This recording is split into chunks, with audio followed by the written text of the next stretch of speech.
اور یزید کے دربار میں پہنچنے کے بعد پھر یزید نے اس سر مبارک کے بارے میں کیا فیصلہ کیا، اس بارے میں 3 اقوال ہے۔ بعض لوگ کہتے ہیں کہ سارے سروں کو اس نے دمشق میں دفن کرا دیا، وہاں پر ابھی بھی ملک شام میں 72 سروں کے مزارات موجود ہیں، یہ ایک قول ہے۔ دیکھیے کسی بھی معاملے میں اقوال بہت ہوتے ہیں، لیکن محققین اسی قول کو ترجیح دیتے ہیں جس پر اکثریت کا اتفاق ہوتا ہے، یا معتبر لوگ جس کو زیادہ نقل کرتے ہیں۔ تو پہلا قول یہ ہے کہ وہ سروں کو وہیں پر دفن کرا دیا گیا، حالانکہ ملک شام میں ان سروں کی میں نے خود بھی مزارات کی زیارت کی ہے، وہاں 72 سر موجود ہیں، ایک قول۔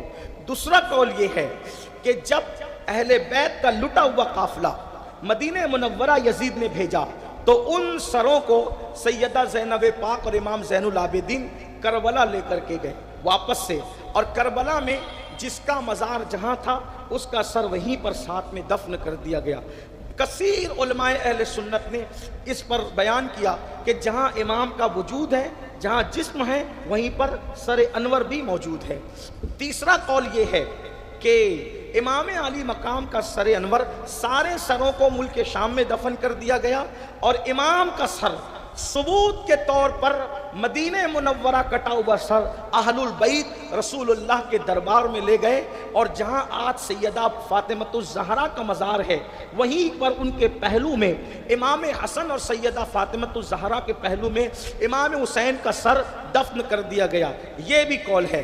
لیکن اب آئیے ایک اور قول جس پر بڑے بڑے محققین نے جو بات بیان کی، مکاشفین نے جو بات بیان کی، وہ یہ ہے کہ امام علی مقام کا سر انور اسقلان کے اندر دفن کیا گیا۔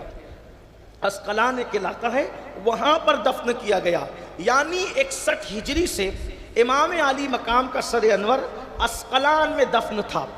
6 صدی ہجری میں یعنی 540 کے بعد، 5 جو غوث پاک کا زمانہ ہے، 540 کے بعد جس وقت انگریزوں نے اسقلان پہ قبضہ کیا، اس دور میں مصر میں فاطمیوں کی حکومت تھی۔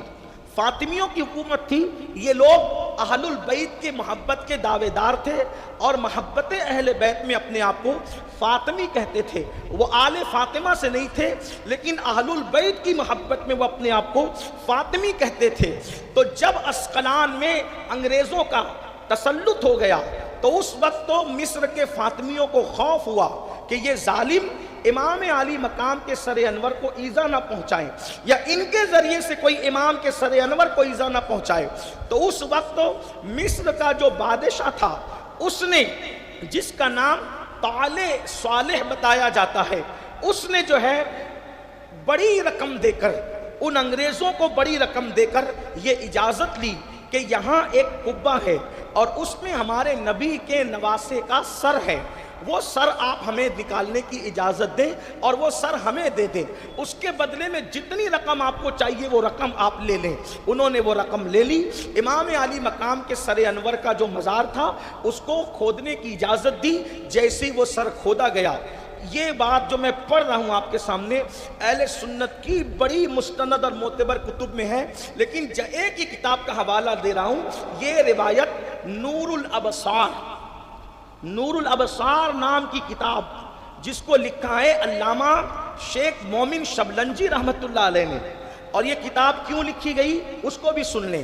علامہ شیخ مومن شبلنجی یہ نابینا ہو گئے تھے، اندھے ہو گئے تھے، آنکھوں کی بینائی ختم ہو گئی تھی، تو شیخ مومن شبلنجی نے منت مانی، اے اللہ اگر تو مجھے آنکھ عطا کرے تو میں تیرے محبوب کی اہل بیت کی شان میں ایک کتاب لکھنے کا وعدہ کرتا ہوں، بس تو مجھے روشنی دے دے، میں کتاب لکھوں گا اہل البیت کی شان میں۔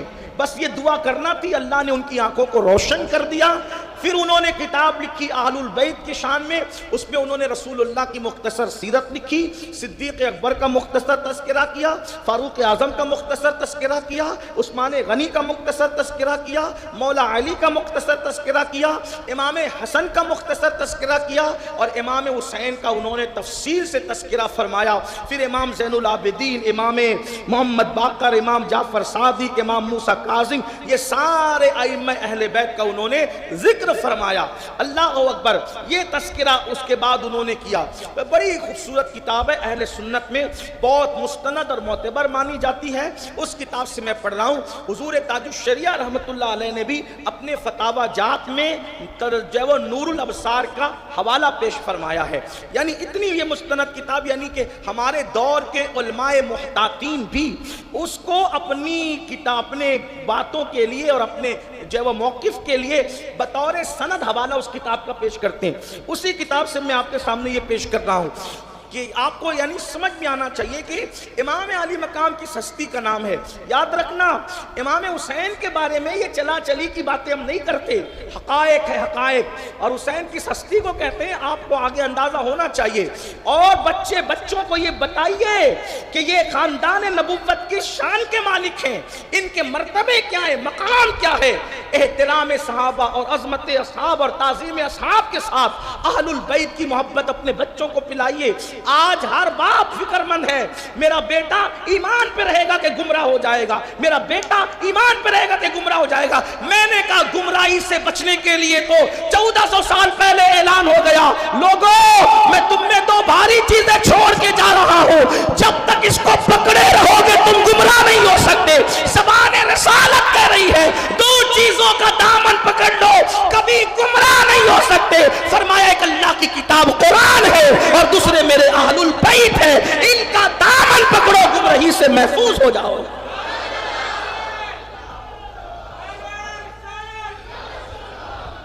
اہل البیت کا دامن اور قرآن کا دامن مضبوطی سے تھما دو اپنی اولاد کو۔ حضور علیہ السلام گارنٹی دے رہے کبھی گمراہ نہیں ہو سکتے۔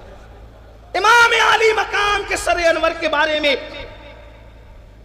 جسے طالع اور صالح اس کے نام میں اختلاف بھی آیا ہے، کہا گیا اس نے، اس فاطمی شخص نے کثیر تعداد دے کر وہ سر کو لیا۔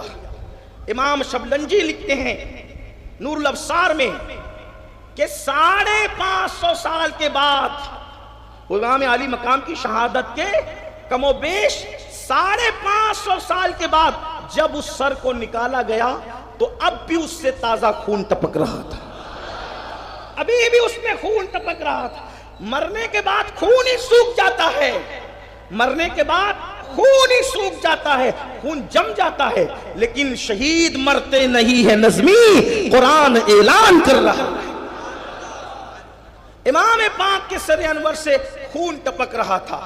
جس وقت وہ سر اسقلان سے مصر لایا گیا تو اس شان سے لایا گیا جیسے بادشاہ کی سواری آتی ہے۔ اور بادشاہ کیا ہے، اور بادشاہ کی اوقات کیا ہے؟ ہمارے لیے تو بادشاہ حسین ہے، اس لیے کہ اجمیر معلیٰ سے آواز آ رہی ہے، شاہ است حسین، بادشاہ است حسین۔ حسین شاہ بھی ہے اور حسین بادشاہ بھی ہے۔ دین است حسین، دی پناہ است حسین۔